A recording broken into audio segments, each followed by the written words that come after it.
Judgement पे बोलना चाहते हैं। नो जजमेंट जो है वो एक बुद्धि की क्रिया है। जो बुद्धि की क्रिया है उसको जजमेंट कहते हैं। बुद्धि हमेशा अपनी हर चीजों को मापती रहती है, द्वंद्वों में सोचती रहती है, स्वार्थों में बात करती रहती है। तो हम जो है उन स्वार्थों से, बुद्धि से, वो जो हमारा कमर्शियल इंटेलेक्ट है, इस जिंदगी को जीते रहते हैं। तो जजमेंट क्योंकि बुद्धि की क्रिया है, तो इसलिए उसका नाम क्या है, उसमें जो हम अपने स्वार्थ के लिए इस संसार में काम करते हैं, तो उसमें हम अपनी बुद्धि को जज करके, अपनी बुद्धि को ही अपने ऊपर जजमेंट करके, अपनी स्मृति से लेकर हम उसमें से प्लस और माइनस ढूंढते रहते हैं कि हमें क्या चीज़ हमें फ़ायदा पहुँचाएगी, क्या चीज़ हमें फ़ायदा नहीं पहुँचाएगी। तो हमारे सारी ज़िंदगी जो है इसी धुर्रे पे चलती रहती है। और इस धुर्रे पे चलने से हमें क्या मिलता है, उसका मतलब जैसे हमने पहले देखा है कि हमें क्या मिलता है, सिवाय दुख के, सिवाय उदासी के, सिवाय टेम्परेरी सुख के और कुछ नहीं मिलता। तो जब हम इस तरह से ज़िंदगी जीते रहते हैं तो हमारी बुद्धि का विकास कैसे होगा? हमें समझ में आता है जब से मैंने पहले वो 5 चीज़ों पे आपको बताया, उसके बाद उसका नाम क्या है, मौन पे बताया कि मौन से जब आप अपनी मेडिटेशन करने लग जाते हो, अपनी सारी चीज़ों को शांत करके बैठते हो, तो आपको ये समझ में आता है कि ये बुद्धि जो है, ये कैसे-कैसे उसका नाम क्या है, इसने बचपन से लेके आज तक इतने सारे ड्रामे किए हैं, सिवाय इस चक्कर खाने में कि इस संसार की चीज़ों के लिए ही, धन मान स्त्री के लिए ही इसने सारे के सारे जो भी इसके बहुरूप रूप हैं वो इसने गढ़े हैं। तो आपको जो उस मौन में बैठ के जब आप मेडिटेशन करते हो तो आपको ये समझ में आना शुरू होता है। उसके बाद आपको ना मानसिक मन से आपको लगता है कि यार ये मन में जो प्लस और माइनस हो रहा है, जो मन में जब कोई उसका नाम क्या है, रेजिस्टेंस होती है, जब मन के अंदर किसी चीज को चेंज करने के लिए हमें दिल नहीं करता, तो ये मन की जो जो तामसिक नेचर है, मन का जो मैकेनिकल नेचर है, उसको तोड़ने के लिए जब काम करना पड़ता है, तो नो रेजिस्टेंस लेनी पड़ती है, फ्लेक्सिबिलिटी लेनी पड़ती है, रिजिडिटी तोड़नी पड़ती है। तो इससे क्या करेंगे, हम मन को, हमारा मन जो है वो चेंज के लिए तैयार होगा। जब हम रिजिडिटी से फ्लेक्सिबिलिटी पे आएंगे, मन को चेंज के लिए तैयार होगा। और मन जो पहले जो है वो हमारे उसमें जो चल रहा था, जो मन चल रहा था, जिसमें हम सुख और दुख मान रहे थे, उसी प्रक्रियाओं में ही मन चलता जा रहा था और मैकेनिकल चीजें ही करता जा रहा था। तो हमने जब हमें थोड़ी सी होश आई, मेडिटेशन से हमें होश आई, थोड़ा सा हमारा मौन हुआ, तो हमें समझ में आया कि ये जो उसका नाम क्या मन है, कि जो हम सुख और दुख जाते हैं इसमें, तो इसमें दुख को हम हटाने की कोशिश करते हैं और सुख को लाने की कोशिश करते हैं। तो ना अल्टीमेटली दुख हटता है, ना सुख बढ़ता है। तो ये जो है पलड़ा रोज ही लगातार बचपन से लेकर आज तक जितनी भी उम्र हो गई है, रोज ही कभी सुख कभी दुख, कभी प्लस कभी माइनस, कभी दाएं कभी बाएं, इस तरह से पेंडुलम फ्लक्चुएट करता रहता है। तो हमें समझ में आया कि अगर हम फ्लेक्सिबल रहेंगे, अगर हम ये सोचेंगे, हम समझने की कोशिश करेंगे और हम जो है इनसे दूर होने की जो उसका नाम क्या है, इस जो प्लस और माइनस से दूर होने की कोशिश करेंगे, तो हमें उसका नाम क्या, ये जो नो रेजिस्टेंस की समझ में आएगी कि हमें कोई चीज भी रेजिस्ट नहीं करनी है जो भी आ रही है, क्योंकि हम रेजिस्टेंस करके हम दुख ही पैदा करते हैं। रेजिस्ट अगर किसी भी चीज को करेंगे, क्योंकि वो तो आ ही गई है और आएगी ही, क्यों, वो सारी हमारे कर्मों के फलों पे आधारित है, तो वो तो आएगी। तो जब वो आ गई है, अगर हम उसको रेजिस्ट करेंगे, हम जो है अगर इस तरह से हम रेजिस्ट करेंगे, तो रेजिस्ट करने से हमें क्या मिलने वाला, कुछ भी मिलने वाला नहीं है। क्यों, क्योंकि वो सुख और दुख तो होगा ही। तो जब वो सुख दुख होगा, तो हमारी उस रेजिस्टेंस से हम और बेहाल होंगे, उसी में हमें अधीरता, उसी में हमें सारी प्रॉब्लम्स आनी शुरू हो जाएंगी कि हम कहेंगे कि हम ना एक यंत्रवत पर्सन है, रोज ही हमें प्लस और माइनस होता रहता है। तो हम जब उसमें नो रेजिस्टेंस अपनाते हैं, जब उसमें हम जो भी चीज आती है उसका हम आकलन करते हैं, और आकलन करने के बाद हम देखते हैं ये सुख और दुख क्यों आया, वाई आया, और इसको इसको ठीक करने का, इसको बैलेंस करने का, इसको जिंदगी में सेम तरीके से लेने का क्या उपाय है। तो जब हम उसमें उपाय सारे सीखते हैं तो हमारा क्या होता है कि नो रेजिस्टेंस शुरू हो जाती है। हम हर चीज को वेलकम करने लग जाते हैं। हम कहते हैं कोई बात नहीं, क्योंकि हम उसमें कुछ भी नहीं कर सकते, क्योंकि वो हमारे प्रारब्ध पे आधारित है, हमारे कर्मों पे आधारित है, और हमारी इन सारी चीजों पे आधारित है जो कि नेचुरल है। नेचुरल लॉज के हिसाब से ही वो आधारित है। तो हम उसमें कुछ भी नहीं कर सकते। हम क्या कर सकते हैं, उसको सिर्फ डील कर सकते हैं। तो क्या होता है, डील करते करते हमें ये सारी चीजें समझ में आनी शुरू हो जाती हैं कि अगर हम फ्लेक्सिबिलिटी से, आराम से, मौन में जो भी काम करने लगते हैं तो हमें उनसे इस तरह से समझ में आने लग जाता है कि कैसे हम उनसे लर्न करें। तो नो रेजिस्टेंस से हमारा लर्निंग शुरू होती है। और उसके बाद क्या होता है कि हम जो है बुद्धि के नेचर पे जाते हैं। अब जो बुद्धि अभी तक कमर्शियल काम कर रही थी, तो कमर्शियल काम कर रही थी, और उसके परिणाम से ये हमें मन में सुख और दुख मिल रहा था। तो जब हमने रेजिस्टेंस उसकी छोड़ी तो हमें समझ में आया कि यू सी, ये जो है, ये बुद्धि ने हमें, स्वार्थी बुद्धि ने ही ये मन को सिखाया था। स्वार्थी बुद्धि ने ही ये मन को सिखाया था कि इस तरह से करोगे तो तुम्हें ये बेनिफिट होगा। और मन ने रेपिटेशन कर करके उसी तरह से, उसका नाम क्या, हर चीज के लिए उसका नाम क्या, अपना एक उन्होंने उसने तय कर लिया था कि मैं इस तरह से करूंगा।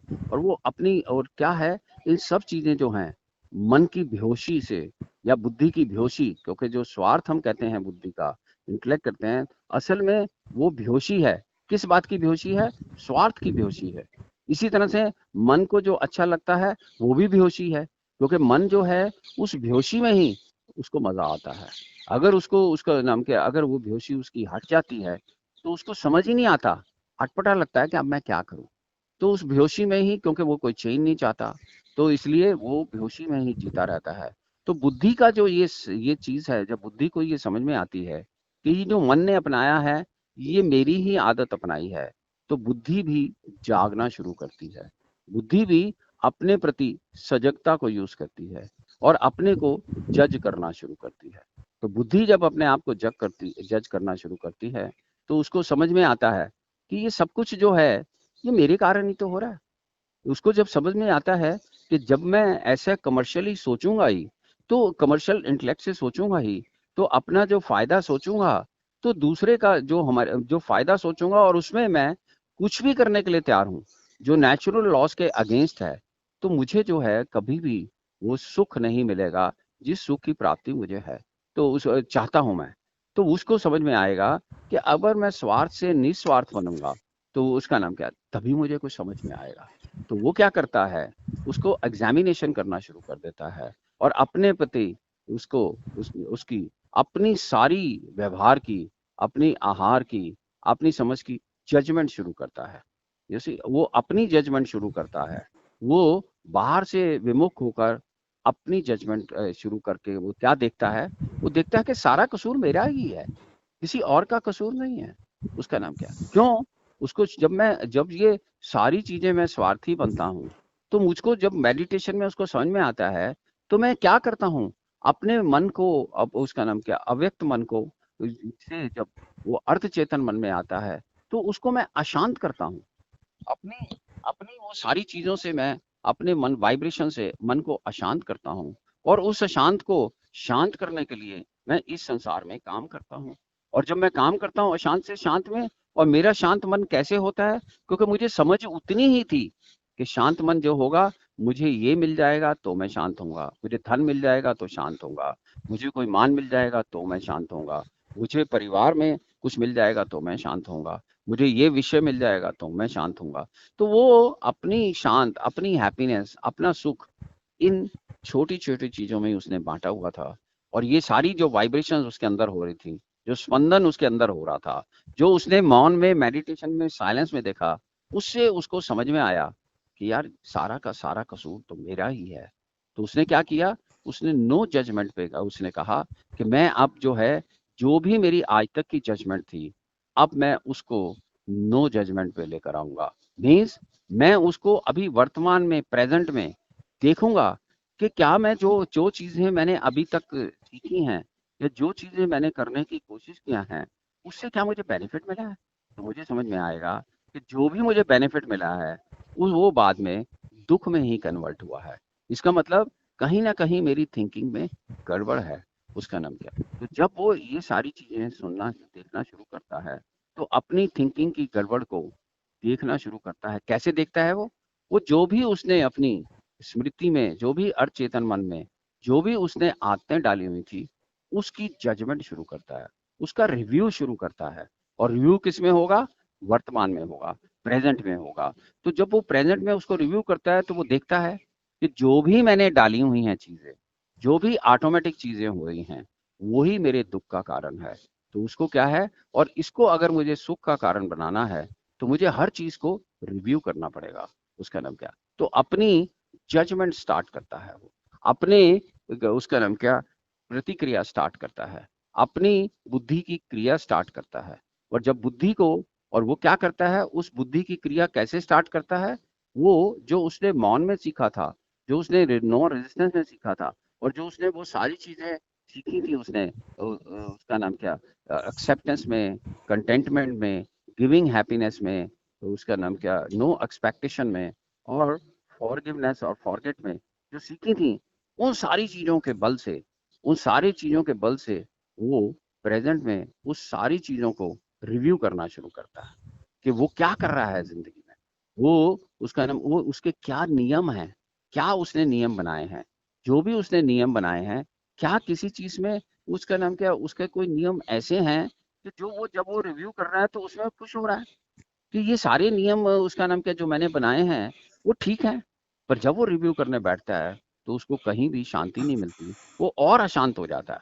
वो अशांत हो जाता है कि मैं तो सारी जिंदगी क्या करता रहा, मैं सारी जिंदगी अपनी तरफ तो मैंने कभी भी देखा नहीं, अपनी तरफ वो चेक नहीं किया, मेरा कोई भी नियम नहीं है, मेरे नियम तो ताक में रखे जाते हैं।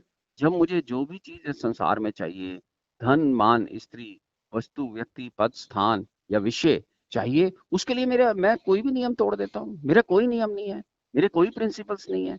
मैं जो है, मेरे प्रिंसिपल्स तो ताक में रखे रह जाते हैं, मेरे प्रिंसिपल्स की कोई वैल्यू नहीं है। जो कि मैंने इतने सारी जिंदगी में सत्संग करते हुए या ये सारी चीजें करते हुए हम मैंने सीखे हैं।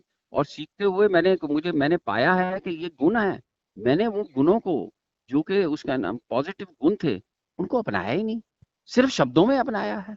जब मैंने प्रैक्टिकल क्या किया है, मैंने प्रैक्टिकल तो ये ऐसा है कि मैंने सॉफ्ट साइड देखी है, जिसमें मेरा बेनिफिट है, जिसमें मेरा स्वार्थ सिद्ध होता है। मैंने उसको में साम दाम दंड भेद लगा के सारे काम करने शुरू किए। तो मैंने साम दाम दंड लगा के मैंने कोई चीजें तो प्राप्त कर ली है इस दुनिया में, कोई पोजीशन तो प्राप्त कर ली है, पर सेटिस्फेक्शन नहीं है। क्योंकि अगर मैंने कोई भी चीजें साम दाम दंड भेद लगाकर, जो कि प्रिंसिपल्स के खिलाफ हैं, जो ईश्वर के न्याय के खिलाफ हैं, वो कभी भी मुझे सेटिस्फेक्शन नहीं देंगी। वो जितनी भी मुझे सेटिस्फेक्शन देगी वो टेम्परेरी होगी, परमानेंट नहीं होगी। और मैंने सोचा, रिव्यू किया कि मैंने किया क्या है। मैंने क्या किया है, मैंने ना लोगों की जजमेंट की है। मैंने क्या किया है, लोगों की तरफ देखा है कि लोग क्या कर रहे हैं, किस चीज के लिए वो अप्रिशिएट करते हैं, किस चीज को पाने से मेरा एक विशिष्ट स्थान हो जाता है संसार में, किस चीज को पाने से परिवार जो है मेरी रिस्पेक्ट करने लग जाता है। तो मैंने क्या किया है, लोगों की तरफ देखकर, जिसको के लोग तारीफ करते हैं, उसका नाम क्या, उसको पाने के लिए मैंने साम दाम दंड भेद लगाकर वो सारी चीजें पाने की चेष्टा की हैं, जो दूसरों को, उसका नाम क्या है, दूसरों को देखकर एक उसमें की हैं। और सेकेंडली, दूसरे मैंने अपनी बुद्धि से, अगर मैं उनको नहीं पा सका तो मैंने उनकी जजमेंट करके उनको क्रिटिसाइज किया है, उनके प्रति द्वेष रखा है, उनके प्रति घृणा की है। तो मैंने क्या किया है, जो चीजें मैं पा नहीं सकता जिंदगी में और किसी ने पाई हैं, उसके अगेंस्ट काम किया है, मतलब उसके अगेंस्ट बोला है, उसके मन में उसके लिए मैंने बहुत सारी ऐसी बातें बोली हैं कि जिससे कि उसका अपमान हो। और अपमान करने से मेरा अहंकार पुष्ट होता था कि मैं बेटर हूं उससे। और कई चीजें उनको देखकर जो मुझे अच्छा लगी, और मैंने कई चीजें उस पर काम किया और वो पाने की चेष्टा की। तो जो मैंने ये जजमेंट बाहर की, उसका नाम क्या, तो उससे मुझे क्या मिला, तो जो मैंने दूसरों को देखकर पाने की कोशिश की, तो मुझे जब वो मिली चीजें तो मुझे लगा वो तो फीकी हैं, उसमें जो मेरा मुझे ऐसा लगा कि कुछ पाने के बाद कुछ सेटिस्फेक्शन हुई है, कुछ सेटिस्फेक्शन होने के बाद फिर अनसेटिस्फेक्शन हो रही है, फिर मुझे वो उसका नाम क्या वो हो रही है। और मैंने जो दूसरों को क्रिटिसाइज किया है, तो मुझे अंदर ये समझ में आया, जब मुझे दुख मिला कि क्योंकि मैं उनको पा नहीं सकता था, इसलिए मुझे क्रिटिसाइज करके ही मैंने सेटिस्फेक्शन ली है। तो मैंने साम दाम दंड से क्या किया, अपने आप को सेटिस्फाई करने की कोशिश की, और कुछ भी नहीं मिला। और मैं आज देख रहा हूँ कि दुनिया में जजमेंट करते हुए, दूसरों की जजमेंट करते हुए, मैं तो नहीं कहीं पहुंच पाया, और इस दुनिया में किसी को भी अप्रिशिएट नहीं कर पाया। क्यों नहीं अप्रिशिएट कर पाया? इसका कभी आपने कारण ढूंढा है? क्योंकि मैं अपने आप को अप्रिशिएट नहीं करता। मैं अपने आप को नहीं अप्रिशिएट करा, और मैंने अप्रिशिएट क्यों नहीं किया? क्योंकि मैंने अप्रिशिएट करने जैसा अपने आप को बनाया ही नहीं, कि मैं अपने आप को शीशे में देखकर खुश हो सकूं, मैं काम करते हुए समझ सकूं कि हाँ, मैं कंटेंटेड हो सकता हूँ, मैंने भी अपनी ज़िंदगी में कुछ पाया है। मैंने क्या किया है, अपनी सैटिस्फैक्शन किस में ली है, कि थोड़ा-सा धन कमा लिया, थोड़ा-सा रिस्पेक्ट कमा ली, थोड़ा-सा परिवार वो कर लिया, और मैं उसी में सैटिस्फैक्शन ले रहा हूँ। और ये नहीं पता, जो धन जो है, वो परमानेंट रहने वाला नहीं है। या धन अगर प्रचुर मात्रा से ज़्यादा आ गया, तो बहुत सारी आपको व्यसन लेके आएगा, वाइसेस लेके आएगा, वही धन आपको दुःख देगा। और जो आज आपके मान कर रहे हैं जो किसी भी चीज पे, वो अपमान करने लग जाएंगे, मूवमेंट उनका स्वार्थ आप पूरा नहीं कर पाओगे। और जो परिवार के लोग हैं, वो तो भज गोविंदम कहता ही है कि ये परिवार के लोग जो हैं, जब तक आप उनका स्वार्थ पूरा करोगे, तब तक वो तुम्हारे साथ हैं। जिस दिन ही उनका स्वार्थ पूरा नहीं करोगे, यहाँ तक वो कहता है कि यावत पवनो नवसति देहे, तावत पृथ्वी कुशलम गेहे, गतिरति वायो देहा पाए, भार्या विभयति तस्मिन काए। तो जब तक आप परिवार वालों का स्वास्थ्य पूरा करते हो, तो वो जो है, वो आपका आपका मान करता है। और जिस दिन ही आप इस संसार से हवा निकल जाती है आपकी, तो आपका वो तो ये एग्जाम्पल देते हैं कि आपकी पत्नी भी पुराने जमाने में शमशान घाट नहीं जाती है, वो भी दरवाजे पे ही आपको छोड़ देती है, जिसके साथ अपने सारी जिंदगी बिताई होती है। तो यहाँ तक कह रहे हैं, तो मैंने क्या कमाया? क्या मेरे पास अंदर कुछ मिला? लोगों की जजमेंट करते हुए, लोगों को क्रिटिसाइज करते हुए, लोगों से उसका नाम क्या, इस तरह की बातें करते हुए, और अपने अंदर इस तरह की बातें सोचते हुए, उसका नाम क्या, मैंने जब देखा, जब पीछे मुड़ के देखा, तो मुझे लगा मेरे हाथ में कुछ भी नहीं है। और जब मुझे लगा मेरे हाथ में कुछ नहीं है, फिर मैंने सत्संग स्टार्ट किया। सपोज कीजिए, सत्संग स्टार्ट किया, और मैंने ये सारे जो जो मैंने अभी वर्च्यूज बताए हैं, उन वर्च्यूज को एनालाइज किया, तो मुझे लगा अभी तक मेरी ज़िंदगी में कोई डिसिप्लिन नहीं है। तो मैंने उस डिसिप्लिन को बनाने की जब कोशिश की, तो मैंने मौन में, मेडिटेशन में ये पाया कि मैं तो कोई सिस्टम से काम ही नहीं कर रहा। और जो ये सारी चीज़ें हैं, जब मैं संसार में देखता हूँ, संसार में सारी चीज़ें, अगर मैं किसी सिस्टम से पार करता हूँ, साइंटिस्ट किसी सिस्टम से काम करता है, तो उसका रिजल्ट निकलता है। और मैंने जो है कोई भी सिस्टम से काम नहीं किया, फिर भी प्रभु कृपा से ये रिजल्ट आ गए। उसके जो भी रिजल्ट आए हैं, मैं किसी लेवल पे पहुंच गया, तो ये सब प्रभु कृपा का उसका नाम क्या कमाल है, या मेरे पीछे कर्मों का फल है, जो कि मुझे ये सत्संग करने से उनसे समझ में आना शुरू हुआ। तो मुझे ये समझ में आना शुरू हुआ कि भाई, ये जो बाहर मैं जजमेंट कर रहा था, जो दुनिया की जजमेंट कर रहा था, उसको मैंने नो जजमेंट करनी चाहिए, और मुझे अपनी जजमेंट पे काम करना चाहिए। अपने को जज करना चाहिए। अपने को रोज जो है, सुबह से शाम तक, उसका नाम क्या है, कि मैंने क्या डिसिप्लिन बनाया है, और एक डिसिप्लिन से मुझे काम करना है। मुझे एक सुबह से शाम तक की दिनचर्या बनानी है। मुझे अपनी सेटिस्फेक्शन करने के लिए एक हमें लक्ष्य बनाना है। और लक्ष्य भी क्यों बनाना है? एक मुझे लॉन्ग टर्म लक्ष्य बनाना है, और एक मुझे शॉर्ट टर्म का लक्ष्य बनाना है, कि जो मुझे पता लगे। और वो लक्ष्य किससे बनेगा? वो मेरी जो बुद्धि कमर्शियल थी, उसको स्वार्थ से निस्वार्थ बनाना है। और किसकी तरफ स्वार्थ बनाना है? अपने प्रति स्वार्थी बनाइए। किस प्रति? और स्वार्थ कौन सा? आपका स्वार्थ कौन सा? जिसमें आप ईश्वर की प्रसन्नता के लिए, या ईश्वर के लॉज के मुताबिक तो आप काम करेंगे, तो आप जो चाहेंगे वो आप पा सकते हैं। आप जो ईश्वर के लॉज ऐसे हैं कि जो अगर उसके मुताबिक आप काम करोगे, तो आप कुछ भी पा सकते हो। तो बुद्धि से मुझे क्या समझना चाहिए कि ईश्वर के लॉज क्या हैं, नेचुरल लॉज क्या हैं, ईश्वर किस तरह से इस संसार में काम कर रहे हैं। और इस संसार को बनाने के बाद, ये संसार ईश्वर से चला नहीं गया है, ये ईश्वर के अंडर ही है। तो जब ये ईश्वर के अंडर ही है, तो वो उसके अपने लॉस के मुताबिक ही रिजल्ट देता है। और अभी भी कोई रिजल्ट जो आए हैं मेरी जिंदगी में, वो भी मैंने कोई लॉस बिना सोचे समझे ठीक काम किए होंगे, तभी प्रभु कृपा से ये आए हैं। किसी भी चीज का फल जो है वो कभी भी प्रभु कृपा के बिना नहीं हो सकता, क्योंकि प्रभु फल देने वाले हैं। हम सिर्फ काम कर सकते हैं। और काम भी कैसे कर सकते हैं? हमारे पास काम करने के लिए भी बहुत कम एफर्ट है। क्यों? क्योंकि सारी एफर्ट तो हमारी पहले खत्म हो चुकी है। क्योंकि हम पास्ट में सारे कर्म कर चुके हैं। जो पास्ट में कर्म किए हैं उनका फल आज आ रहा है। अब जब फल आज आ रहा है तो हमारे पास क्या एफर्ट रह गई? अगर वो फल हमारे मुताबिक नहीं है तो हमें उस पे काम करना पड़ेगा। या फल को हम चेंज करना चाहते हैं तो फल पे चेंज करना पड़ेगा। तो अगर प्रभु कृपा से अगर हमें नहीं पता लगा कि उस फल को चेंज करने के लिए हमें क्या राइट एफर्ट है, कौन सा राइट एक्शन है, तो हम कैसे एक्शन करेंगे? और अगर वो एक्शन जो है राइट होगा, तभी प्रभु कृपा से पास्ट फलों के मुताबिक और आज हम राइट एक्शन के जो करते हैं उसके मुताबिक हम फ्यूचर में प्रभु से वही फल प्राप्त करने की इच्छा कर सकते हैं, प्रभु ग्रेस से, कि जो हम चाहते हैं। तो हमें जब ये लॉ समझ में आने शुरू होंगे तो आपकी बुद्धि विवेक बननी शुरू होगी।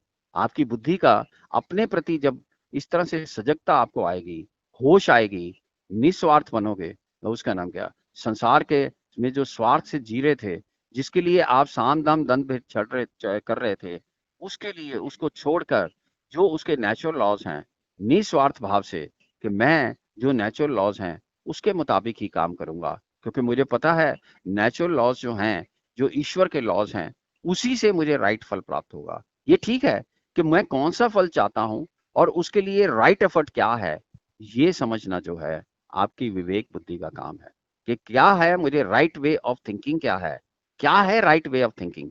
अभी तक जो मैंने थिंकिंग अपनाई है, जो मैंने उसका नाम क्या थिंकिंग अपनाई है, उस थिंकिंग में मुझे अमेंडमेंट चाहिए। क्या राइट वे ऑफ थिंकिंग है, क्या हमारी सम्यक दृष्टि है?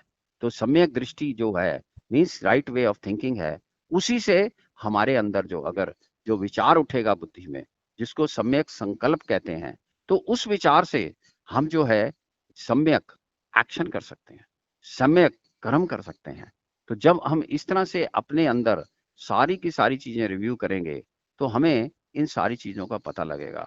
तो हमारी विवेक बुद्धि जागृत होगी और उस विवेक बुद्धि से हमने अभी उससे पहले नो रेजिस्टेंस अपनाई है। हमने किसी चीज से भी रेजिस्ट नहीं किया। इसलिए हम सब चीजों का आह्वान करेंगे। आज से हम आज प्रेजेंट मोमेंट से जो भी चीजें हमारी जिंदगी में आ रही हैं उसको हम पुराने तरीके से नहीं करेंगे। उसके ऊपर विवेक बुद्धि लगाएंगे कि मुझे कैसे उसमें थिंक करना है, कैसे उसमें मुझे विचार उठाना है, कैसे मुझे एक्शन करना है, तो कैसे मुझे ये काम करना है, उसके बारे में मैं आज रिव्यू करूंगा। तो मेरी विवेक बुद्धि जो है, अगर मैं विवेक बुद्धि को यूज करूंगा तो वो बुद्धि क्या है, जैसे मैं हमेशा बताता हूं कि वो विवेक बुद्धि जो है वो मेधावी बन जाएगी, मेघा बन जाएगी। वो ऐसी बन जाएगी कि वो मेघा के समान जो कि आसमान में घूम रही है, जो कि इतनी ऊपर है, उसका नाम मेघा, जो बादल हैं इतने ऊपर जाते हैं आकाश में, इसी तरह से मेरी बुद्धि की उड़ान भी इतनी ऊंची हो जाएगी कि मैं उस वो मेघा में कन्वर्ट हो जाएगी।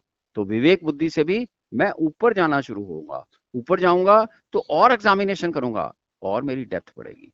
तो इस तरह से स्टेप बाय स्टेप हम आगे जाते हुए मेघा से रितंबरा बनेंगे।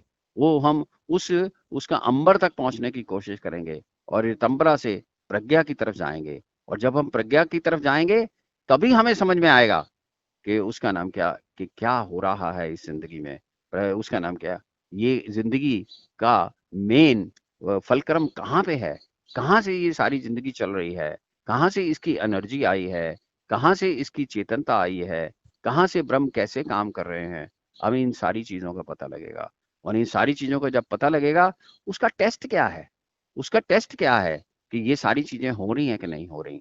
तो उसमें हमें समझ में आएगा कि अगर हमारी बुद्धि राइट है तो हमें क्या होगा, तो हमें क्या ये होगा कि हम जो है अपने साथ ज्यादा रहने लगेंगे। इसका क्या प्रूफ है कि हम अपने साथ ज्यादा रहने लगेंगे? हम थोड़ा सा संसार से हटना शुरू करेंगे। अपने साथ इसलिए ज्यादा रहना पड़ेंगे कि हम अपनी जजमेंट, अपनी क्रिया, अपने प्रति जागृत होना शुरू होंगे। तो जब हम अपने साथ रहना सकेंगे तो क्या होगा, हमें संसार के उसका नाम क्या जो है, संसार में जो हमारी अटैचमेंट है, जो संसार में हमारी हमारी इतनी सारी, उसका नाम क्या, उसके संसार के पीछे हम पागल हुए हुए थे, वो पागलपन थोड़ा कम होगा। हमें हमें समझ में आएगा कि इसी पागलपन ने ही, संसार के पागलपन ने ही हमें दुख दिया है। इसी संसार के पागलपन ने ही मुझे 75,000 थॉट्स दिए हैं पर डे के। ये सारा दिन मैं पागल मन के कारण ही इस सारे संसार को सोचता रहता हूँ। तो हमें जो क्या पता लगेगा, जब मैं उन सारी चीजों को इस विवेक बुद्धि से, इस मेघा से सोचना शुरू करूंगा, तो मुझे समझ में आएगा, अरे ये विचार तो मेरे सामने उठते हैं। ये विचार जो हैं, मैं नहीं हूँ। मैं इन विचारों के साथ बहता रहता हूँ, और बहते हुए मैं इस संसार में इतना चला जाता हूँ, इतना उसमें हो जाता हूँ, तो तो मुझे समझ ही नहीं आता। तो आपको अपने अंदर एक विस्फोट होगा। आपको जब इस तरह से आप विचारों से अलग होने की कोशिश करेंगे, अपने मन से, जैसे मैंने मेडिटेशन में कहा, अलग होंगे, तो आपको अपने मन की सारी विचारों को सामने आपको समझ में आएगा कि विचार अलग हैं और मैं अलग हूँ।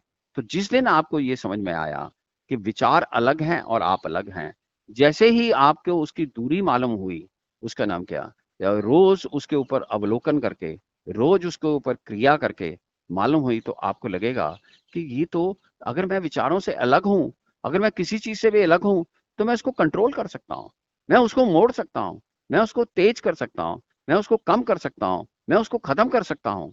तो आपके हाथ में वो कंट्रोल आना शुरू होगा, और आपके अंदर आपको समझ में आएगा कि एक ऐसा चीज है, एक ऐसा ऐसा टूल है, ऐसा एक दृष्टा बैठा हुआ है, ऐसा जो है साक्षी बैठा हुआ है, ऐसा एक ऑब्जर्वर बैठा हुआ है, ऐसी एक परमात्मा की चेतनता बैठी हुई है, एक एनर्जी बैठी हुई है, जिससे ये सारे विचार प्रभावित हो रहे थे, और उन विचारों से प्रभावित होकर आप उसमें बह रहे थे। जैसे ही आपको उस चेतनता की कुछ ना कुछ आपको झलक मिलेगी, आपको उसका कुछ आसार होगा, तो आपको पता लगेगा, एक अंदर गहन शांति आएगी, एक अंदर गहन प्रेम पैदा होगा, एक अंदर गहन कंटेंटमेंट पैदा होगी। तो इतना गहन होगा वो सब कुछ कि आपको लगेगा, ऐसा मैंने अनुभव सारी जिंदगी में किसी भी तरह, कोई भी मैंने सुख पाया, कोई भी मुझे चीज मिली इस संसार की वस्तु में, ऐसा तो आनंद मुझे ऐसा कभी भी नहीं मिला, ऐसी हैप्पीनेस तो मुझे कभी नहीं मिली।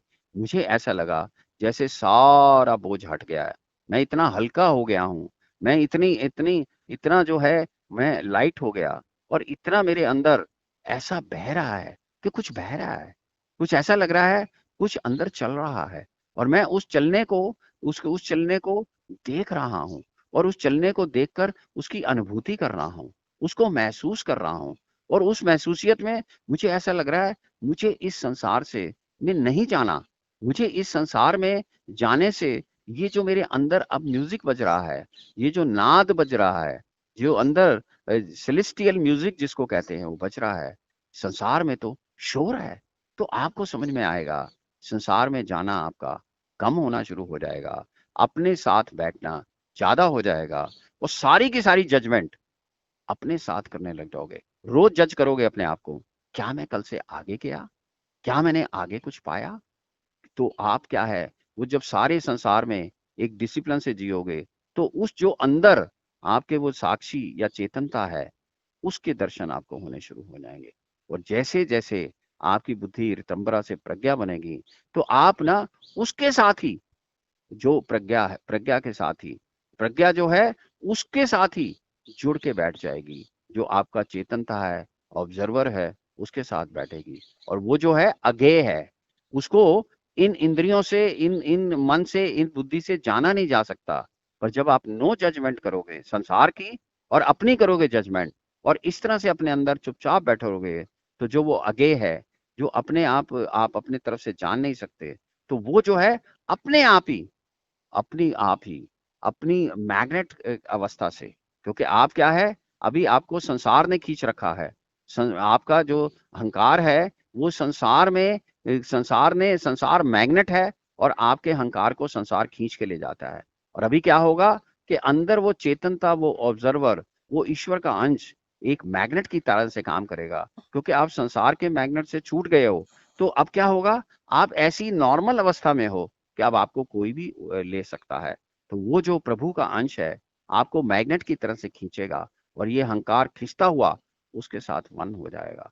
जब उसके साथ एक होगा और उसी की अनुभूति करेगा, तो उस अहंकार को पहली बार ही लगेगा पता कि मैं संसार में तो छटपटाता था, संसार में तो मैं विचलित होता था, संसार में तो मेरे अंदर ऐसा चलता था कि पता नहीं होगा या नहीं होगा, मिलेगा या नहीं मिलेगा, क्या होगा क्या नहीं होगा। मुझे फियर था, मुझे लोभ था, मुझे कामना थी, मुझे क्रोध था। और यहाँ पे ना कामना है, ना क्रोध है, ना लोभ है, ना मोह है, और ये शांत बैठा हुआ। उसके साथ ये ऐसा लगेगा उसको कि जैसे मैं उसका नाम क्या, गंगा के अंदर स्नान कर रहा हूँ, और मैं ऐसे उसके साथ ठंडा ठंडा हुआ हुआ उसके साथ वननेस हुआ हुआ मजे कर रहा हूँ। और आपको लगेगा यहाँ पे कुछ भी नहीं है, और क्या है, और कुछ भी नहीं है, और मुझे कुछ चाहिए भी नहीं। आपकी सारी चाहत उसमें खत्म हो जाएगी। आपका सारा जो है, वो सारा का सारा जो है, बाहर जाने की इच्छा नहीं करेगी। और इसी को समाधि कहते हैं, इसी को ट्रांसडेंटल यूसी मेडिटेशन कहते हैं। इसी को आप जो है अपने मन बुद्धि चित्त अहंकार से अलग हो जाओगे, और ये अहंकार उसके साथ जाके मिले हुआ, और आपको समाधि के दर्शन होंगे। समाधि का मतलब आपकी बुद्धि बिल्कुल सम हो जाएगी। बुद्धि सम कब होती है, बुद्धि विषम कब होती है? जब वो संसार में होती है, जब वो मन के साथ जाती है विषमता को पैदा करती है, जब वो उसका नाम क्या इंद्रियों के साथ जाती है तो विषमता पैदा करती है, जब संसार में वस्तुओं के साथ जाती है विषमता पैदा करती है। वो सारी विषमता दौड़ के इंटीग्रेट होके एक ही जगह बैठी हुई, उसका नाम क्या ऐसे हो जाएगी जैसे कि बस आपको आनंद की वर्षा होगी, और आपको लगेगा असली मेरा यही था ध्येय, असली चीज वही थी।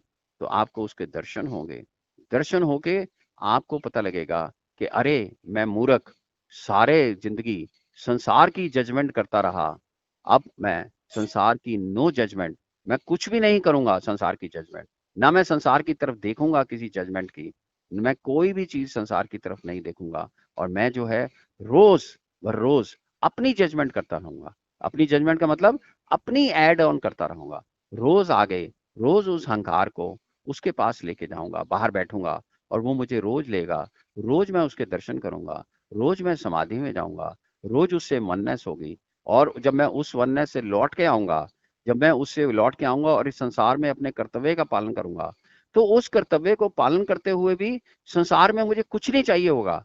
मैं सिर्फ अपने अंदर की खुशी, अपने आनंद, अंदर का आनंद बांटने आऊंगा। वो उसका नाम क्या है, मुझसे किसी से कुछ नहीं चाहिए होगा। जो भी मेरे कांटेक्ट में आएगा, जो भी वो आएगा, उसको मैं पॉजिटिवनेस देना चाहूंगा, उसको पॉजिटिव वाइब्रेशन देना चाहूंगा, उसको मेरे अंदर का सुख बांटना चाहूंगा, उसको बताना चाहूंगा कि जो चीजें तू संसार में ढूंढ रहा है वहां पे नहीं है यार, तू भी वही कर सकता है जो मैं कर सकता हूँ। वो साधक जो है उसको बताएगा कि तू भी वही कर सकता है जो मैं कर सकता हूँ, और हम सब लोग भी वही कर सकते हैं जो उसको, उस साधक को मिला है, जो अपनी, उसका नाम क्या है, नो जजमेंट बाहर करके, अपनी जजमेंट करके अपनी बुद्धि को प्रज्ञा की तरफ लेके जाता है, तो उसको वो सब चीजें मिलती हैं। तो हमें भी वो बताएगा कि मूर्ख, इस संसार में इन छोटी छोटी चीजों के लिए, छोटे छोटे सुखों के लिए तू ऐसे मर रहा है, छोड़ इसको, मैं तुझे बताता हूँ, तू भी इसके लिए एलिजिबल है, तू भी उसका राजकुमार है, तू भी वो सब कुछ पा सकता है। बस सिर्फ ऐसा कर कि संसार में नो जजमेंट करनी शुरू कर दे, संसार की, तो उसका नाम क्या, जजमेंट छोड़ दे, किसी को किसी के प्रति छोड़ दे, उनसे विमुख हो जा, और अंदर अपने आ जा, संसार से वैराग कर ले, संसार से राग को छोड़ दे। और जब इसको वैराग का तू अभ्यास करेगा, तो तुझे उसके साथ तेरा योग होगा, और जब उसके साथ योग होगा तो तुझे असली जजमेंट क्या होती है, असली चीजें क्या होती हैं, तो आपको पता लगेगा। तो मुझे ऐसा लगता है, अगर आप नो जजमेंट अपनाओगे, जो कि ऑटोमेटिक है, जब आप नो रेजिस्टेंस में आओगे तो उसके आगे नो जजमेंट आएगी आएगी। अगर नो जजमेंट नहीं आ रही है, इसका मतलब नो रेजिस्टेंस में कमी है। अगर नो रेजिस्टेंस नहीं आ रही, इसका मतलब साइलेंस में कमी है, मेडिटेशन में कमी है, आपके समझने में कमी है। अगर वो नहीं हो रहा, इसका मतलब जो पांचों वर्चू हैं, उसका आपको वो सारी acceptance, contentment, giving happiness, no expectation, और आपको फॉरगिवनेस एंड फॉरगेट, ये कहीं ना कहीं इनमें कमी है। अगर ये सारी चीजें इस तरह से होंगी, तो नो जजमेंट आने में कोई समय नहीं लगेगा। ऑटोमेटिकली स्लो स्लो, शनै शनै, आप धीरे धीरे, अगर आप संसार में चलते हुए, संसार के सारे कर्तव्य पालन करते हुए, आप इस चीज को, इस चीज का अनुभव कर सकते हो और अपनी जिंदगी को एक ऐसी जगह पे ले जा सकते हो कि जहां पे आपको लगेगा कि जो मुझे करना था वो मैंने किया, जो मैंने पाना था वो पाया, जो मुझे मिलना था मिल गया। अब मुझे इस संसार में कुछ नहीं चाहिए, बल्कि मेरे पास जो है मैं संसार को देना चाहता हूँ, या मेरे से वो बाहर ही जाएगा। तो आपको ऐसा लगेगा कि आपके अंदर खुशी इतनी भर गई, इतनी तृप्त हो गए कि आप बाहर उस खुशी को बांटने के लिए तैयार हो गए। अंदर आपकी इतनी खुशी होगी। और आज हमारी सब लोगों की स्थिति क्या है कि हम बाहर से सिर्फ अपनी हैप्पीनेस के लिए, सिर्फ इस खुशी के लिए ही सब कुछ करने देने के लिए तैयार हैं, पर वो खुशी जो है हमें नहीं मिलती है, हमें दुख ही मिलता है। इसलिए इसकी तरफ चलिए, इसकी तरफ आइए और अपने ये सारे के सारी चीज़ों को करिए। तो नो जजमेंट जो है संसार में छोड़ दीजिए। आप संसार में किसी की भी जजमेंट मत कीजिए, अपनी जजमेंट कीजिए। मेरा यही आपसे रिक्वेस्ट है, और इस तरह से आप इसको पा सकते हैं।